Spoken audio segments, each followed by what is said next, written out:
ఇవాళ మేము బంగాళదుంప ముద్దకూర అండి. ఒక 4 దుంపలు బంగాళదుంపలు తీసుకున్నాను, ఒక 3 ఉల్లిపాయలు తీసుకున్నాను, పచ్చిశనగపప్పు, కరివేపాకు మన చెట్టుదేనండి. కావాలంటే ఒక రెబ్బ కోసేసుకొని మందంటూ ఉంటే వేసుకోవచ్చు. తిరగమాత గింజలు,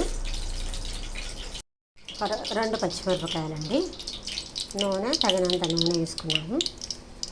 ఇప్పుడు తిరగమాత గింజలు వేసుకున్నాను, కొంచెం మినపప్పు,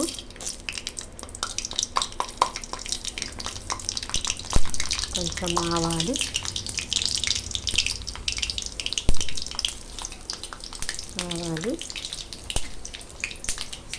పచ్చిశనగపప్పు అండి వేసుకొని కొంచెం వేగిన తర్వాత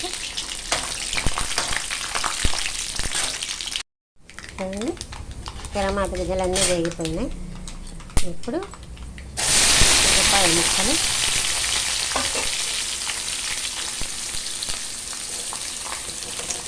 రెండు పచ్చిమిరపకాయలు, కట్ చేసి పెట్టుకున్న పచ్చిమిరపకాయలు, మన చెట్టు కరివేపాకు, మన సొంతం కరివేపాకు వేసుకొని దూరగా వేయించుకోవాలండి. మొత్తం వేగిపోయింది చక్కగా. ఉల్లిపాయ ముక్కలు ఇవన్నీ వేగిపోయినాయి. పచ్చిమిరపకాయలు బాగా వేగిపోయి చూడండి త్వరగా. ఇదే ప్రాసెస్ ఉల్లిపాయ ముక్కలు లేకుండా అల్లం పచ్చిమిర్చి వేసి నిమ్మకాయ పిండుకుంటే బంగాళదుంప ముద్ద కూడా సూపర్ ఉంటుంది. అది కూడా రేపు చూపిస్తుంది. అట్లకాయతో పువ్వు వేసుకోవాలి. కొంచెం పసుపు,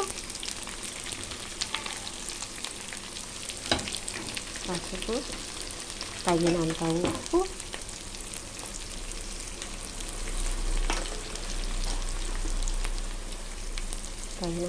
వేసుకొని సరిపడా కావాలంటే మళ్ళీ వేసుకోవచ్చు చూసి. ఇప్పుడు ఏం చేయాలంటే పచ్చిమిరపకాయలు 2 పచ్చిమిరపకాయలు వేసుకున్నాం కదా, ఒక స్పూన్ కారం వేసుకుంటే సరిపోతుంది.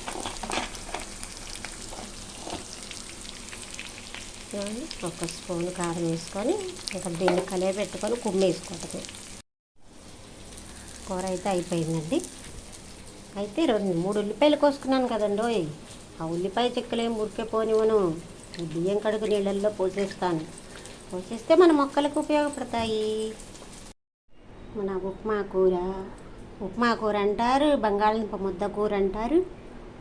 ఇదైతే రెడీ అయిపోయింది. నచ్చితే లైక్ చేయండి.